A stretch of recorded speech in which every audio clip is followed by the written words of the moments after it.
Hello everyone, my name is Antonia Ruppel and I've been teaching Sanskrit since 2005. I've taught at universities in the US, in the UK and currently in Germany. I've taught at a secondary school, so young people aged 11 to 18. And now I'm also teaching Sanskrit online via Yogic Studies. Just some basics, the Yogic Studies Intro Sanskrit course takes about a year, split up into 3 terms of 12 weeks each. Each week we have 2 live classes taught via Zoom of 90 minutes each. If you ever miss a live class, absolutely no worries. Everything is recorded and made available to you at your convenience, also beyond the end of the course. So if you ever want to catch up on something, you can basically watch those videos for as long as the internet exists. We have me to introduce you to Sanskrit and help you with any questions you may have. We have a wonderful TA to help you with questions outside class. He knows exactly what you're going through because he's learned Sanskrit with me via Yogic Studies. We will have a course forum on which you can ask questions of me, of our TA, of your fellow classmates. And we always make sure to organize study groups for anybody who's interested. So discussing questions you may have, just having company, learning Sanskrit together with others. It's a lot nicer than doing things on your own. Why would you want to learn Sanskrit? There are many very good answers to this question. My very quick take, or one take on this question would be, for reasons that I can tell you lots more about if you want me to, the grammar of Sanskrit was basically frozen around 2,300 years ago, which means that ever since, for the past 2,300 years, all the Sanskrit texts that have been composed, that have been written, have used the same rules, have used the same grammar. So if you're interested in Buddhist texts, if you're interested in Buddhism, some of the earliest Buddhist texts are written in Sanskrit using those rules of, as we call it, classical Sanskrit.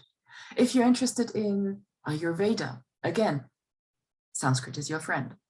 If you're interested in yoga, again, Sanskrit will be your go-to language. If you're interested in beautiful poetry and you would like to be able to read, for example, Kalidasa, again, hello Sanskrit. If you're interested in the stories of the Ramayana, the Mahabharata, the Puranas, hello Sanskrit.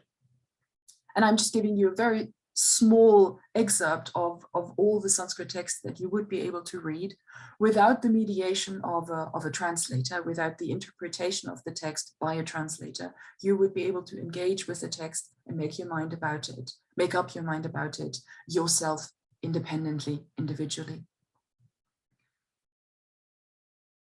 If you are interested in learning Sanskrit, the main difficulty that you will encounter is basically going to be the following.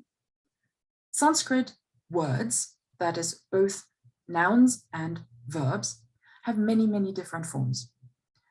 Take English for comparison. In English, if I take a verb such as to go, I have a form for I go, but I would say not he go, I would say he goes. I can say I go, but in the past tense, I went, or I could say I have gone, or I am going. Go, goes, going, gone, all of these would be different forms of the verb to go. Likewise with nouns. Take a word such as cat. There is one cat, but several cats. Cat, cats. I could say the cat is asleep, but I wouldn't say the cat toys, I would say the cat's toys. These are the toys that belong to the cat.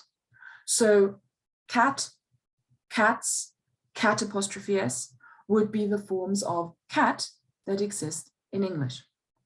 Sanskrit does the same. It adds endings to words to express different forms of the word. But Sanskrit does that a lot more than English.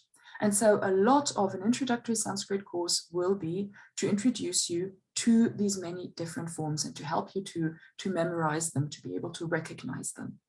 And any Sanskrit teacher knows that. And so everybody will be trying to lead you through them gently, gradually.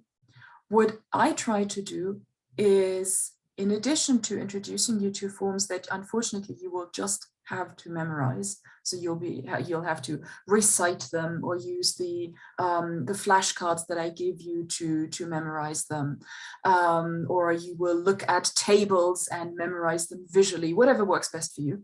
In addition to that, what I focus on doing is explaining to you the systems behind these forms wherever they exist.